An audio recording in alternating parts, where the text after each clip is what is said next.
I kind of got the feel of it, how it was. I moved to Michigan, and then I decided to take barbering a little bit more professional, more trying to farther it out as a career. I came to the Michigan barber school, and I met these two fine gentlemen right here.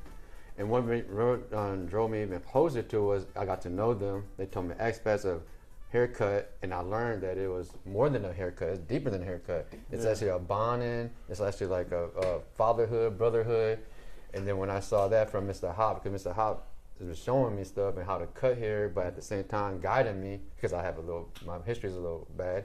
And I picked that up. I was like, man, this is the guy right here. You know, I seen his positivity. He's never mad. Even if I don't know how to cut hair, he come in and teach me. He'll hold my hand and teach me how to cut hair. You know what I'm saying? I learned technique from him. Absolutely. So, you know, and I feel like it's a second chance, because now I got a career that I could look into I feel like it's unlimited. You know, it's more than just cutting hair. You know, it's deeper. We can make products, get to know people, help a neighborhood out.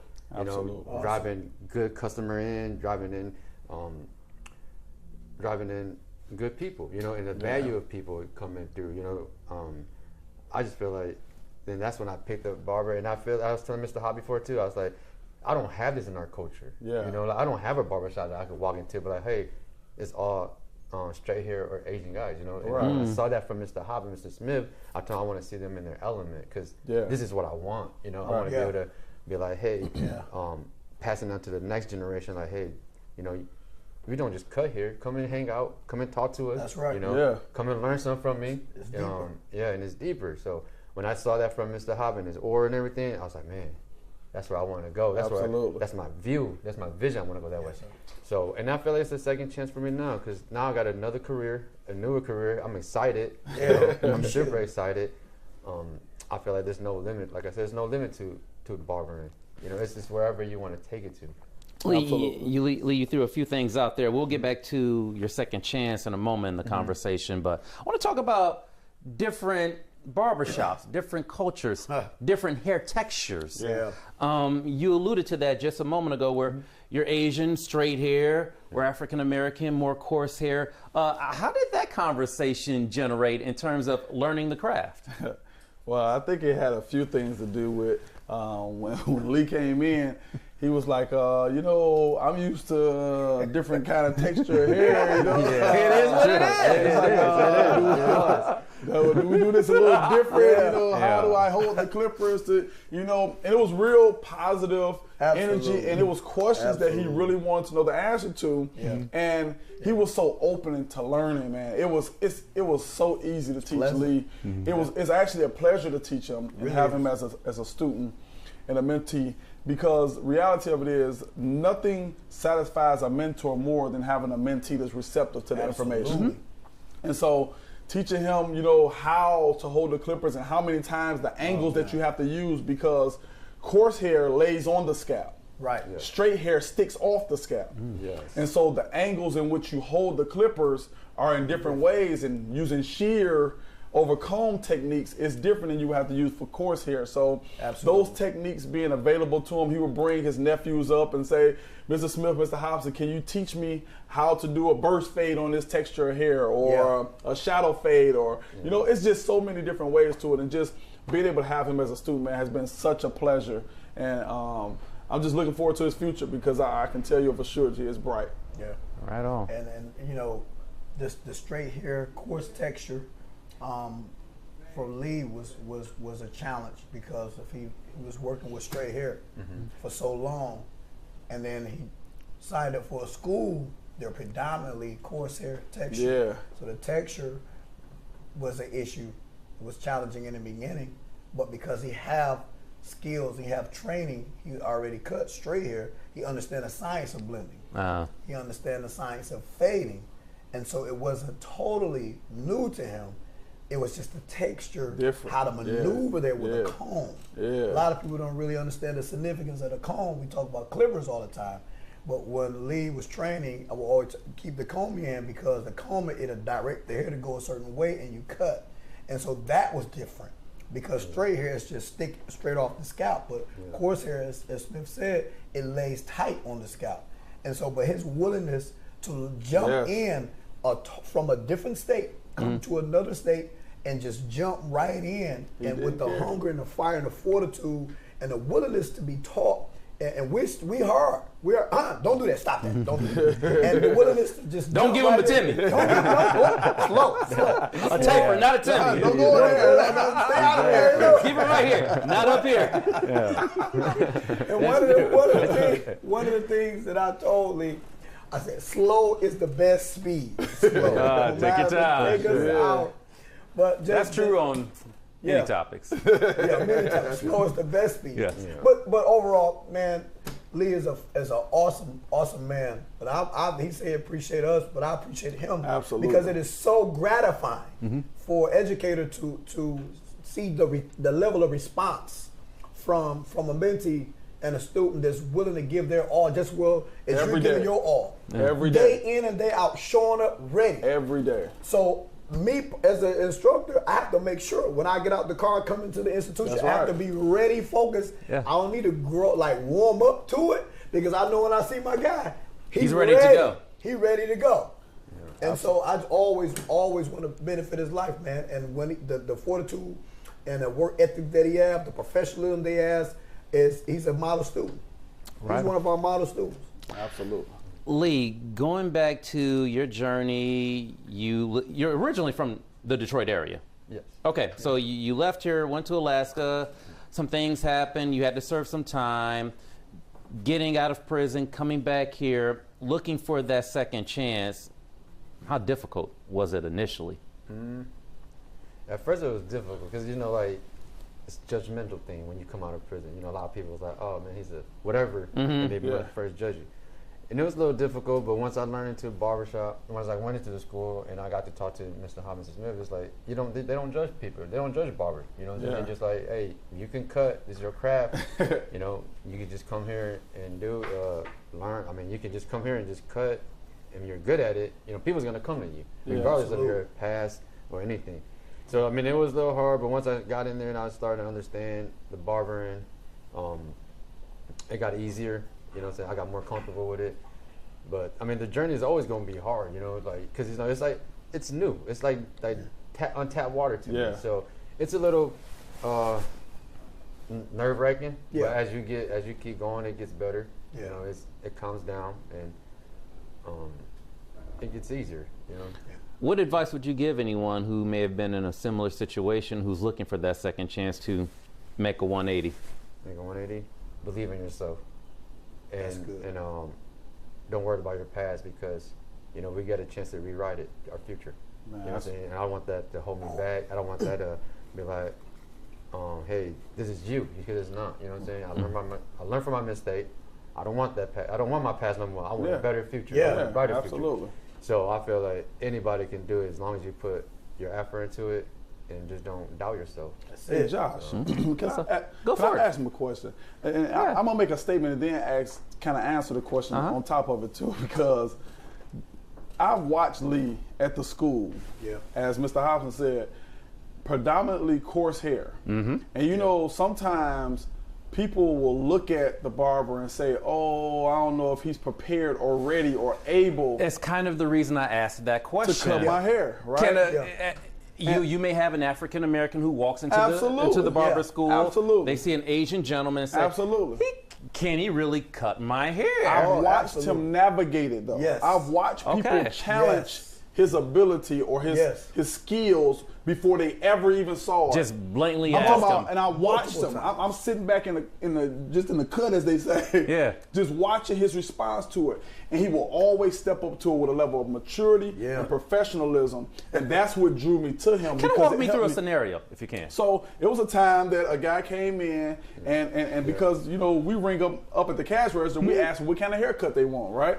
And so because I asked you what kind of haircut you want, I know who to send you to as a student, because this is what they work well in, this is what they want to work on, this is what I'll come and help them with. And so I'm working the school in a certain kind of way. And so I sent the guy, I said, go to chair number 10, leave the little chair number 10 at this time. That's I said, go to chair number 10. And when the guy, I told him to go, he looked over there, seeing who it was, he looked back at me and said, he gonna be able to take care of. I said, you say you're getting a shadow fade, right? I said, I'm sending you to the guy that's gonna take care of you, give you a shadow fade. You sure?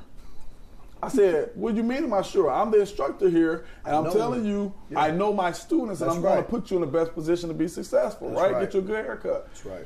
He literally said, well, I'd rather go to somebody else. That's what he told me. So I set him to the person next to Lee, right? Got it, Timmy. I said, you know what you want? You know what you know. I sent the next person to Lee, though. So he got to watch Lee cut hair now. When he got up out the chair, he came back to me and said, man, he can actually cut hair. And I have to apologize for that. And I said, you know, sometimes you can't just judge a book by its cover, because the reality of it is the hard work that he puts in, he makes sure he spends his time, he's detailed, and he's paying attention. And he's a great student. Great student. And I watched some times where people challenged him in front of him, and he'll be like, you know what, if you don't want me to cut your hair, I understand. It's okay. I'm not mad about it. You know, I'm not frustrated about it. You go to who you would like to go to. And that is a sign of maturity. It's a sign of professionalism. And that alone is going to make you a lot of money, because you realize that it's not about getting angry or getting upset that a person feels a certain way, but you realize it's their choice, and the choice that they make is their missed opportunity, because I was going to get you tight, but you decided to go somewhere else. And get it, Timmy. And got Timmy. But even with that being said, Lee, of course we have to be mature in today's world to get ahead. But when someone comes up to you and approaches you, well, you're Asian, you can't cut my hair. I mean, candidly, how does that make you feel? Before I used to be like a little offensive. But Yeah. now I learned that my craft is nice. You know what I'm saying? So you actually miss out on There you go. There you go. You actually, You can cut. because now I know I'm nice. You know, I learned from the two best teachers in town. You know what I'm saying? So it's like, there's no way you can't come in and be like, I can't do your ball fade, because I have guys walking down there like, dang, that's like $30, $40 worth of haircut right here. Absolutely. You know? So I'm confident now, and like it takes time to get there, but this is your missed opportunity, because you were narrow-minded, or you didn't think that I can get the haircut you want because of my complexity. But at the same time, I mean, we are in school, and like I said, but I'm confident with my haircut now. You know, like, there's nothing that they can send to me that I can't cut. And if I don't know, hey, Mr. Hop, you know, I need just a little bit of help right here. Right. You know, and so that's what it is. Just the other day, I'll say this. Just the other day, I brought in a model to get a drop fade, a drop fade haircut, right? And so the students were around, they was watching, they were excited. Lee was one of the students there, right? So they was like, man, that's a nice cut. And so one of the other students said, man, you know, I'm ready to go get a haircut now. I want to go do a drop fade.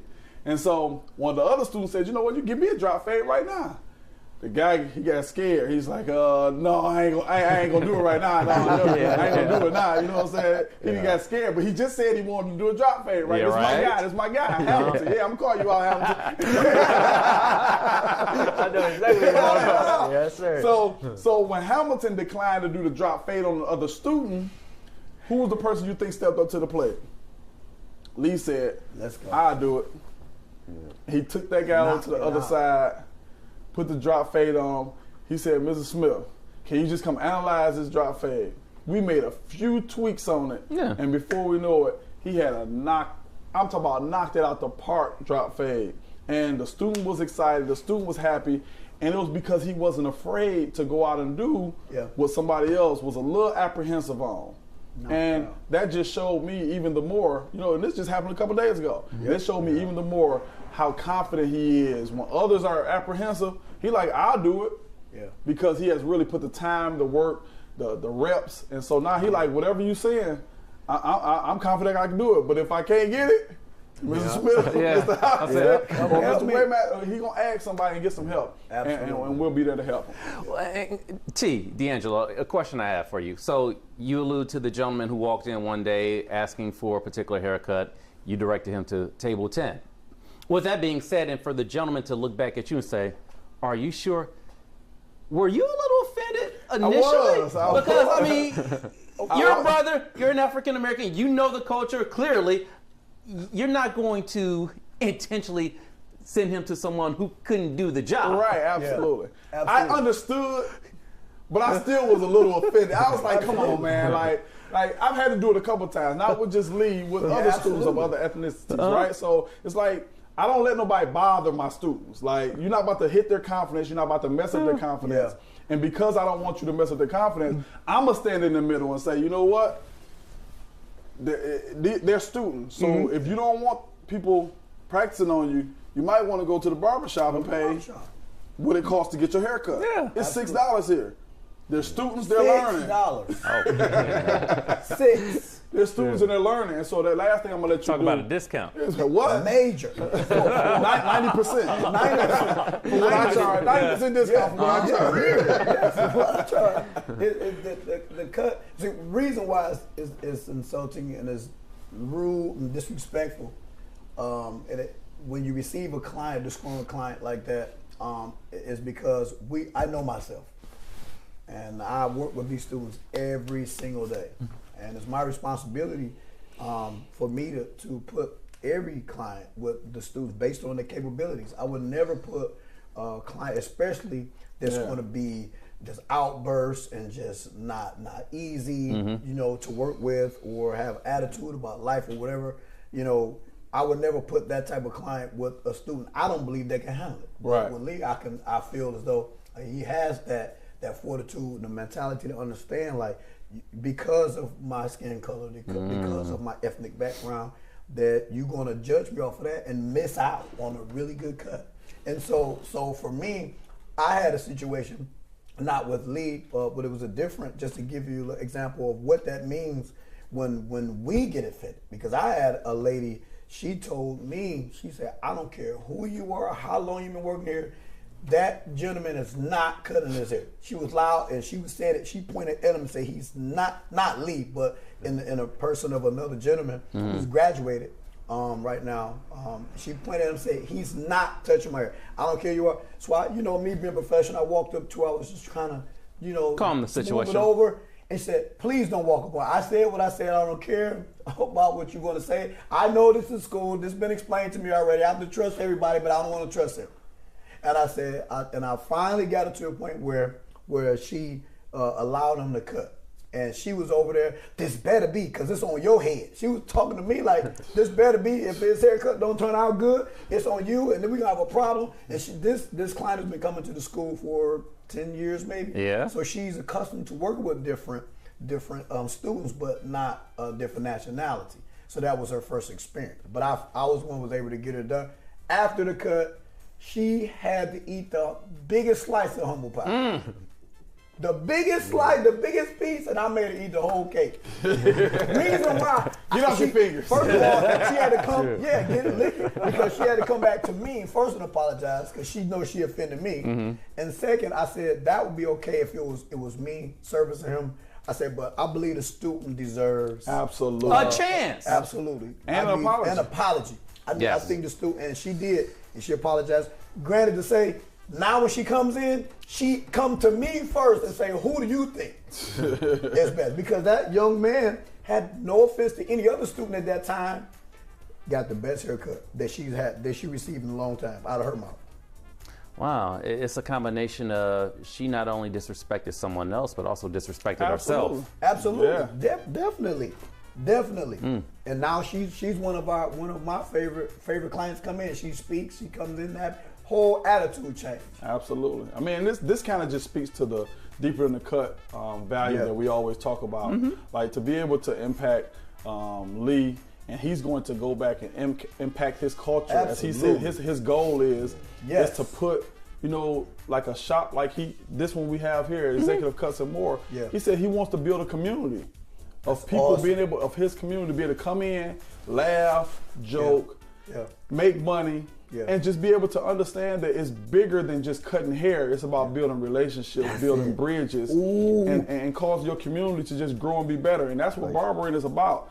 On top of, the services you provide, you do things from a therapist standpoint, from a pastor standpoint, from a friendship, and so it becomes deeper than the cut. And that's what we do here, deeper than the cut. We build bridges, and we try and affect not just our communities, but all the communities that's attached to us. Absolutely. All right, well said, Deeper well than said. the cut. All right. Deeper than the cut. T, D'Angelo, Lee, gentlemen, thank you.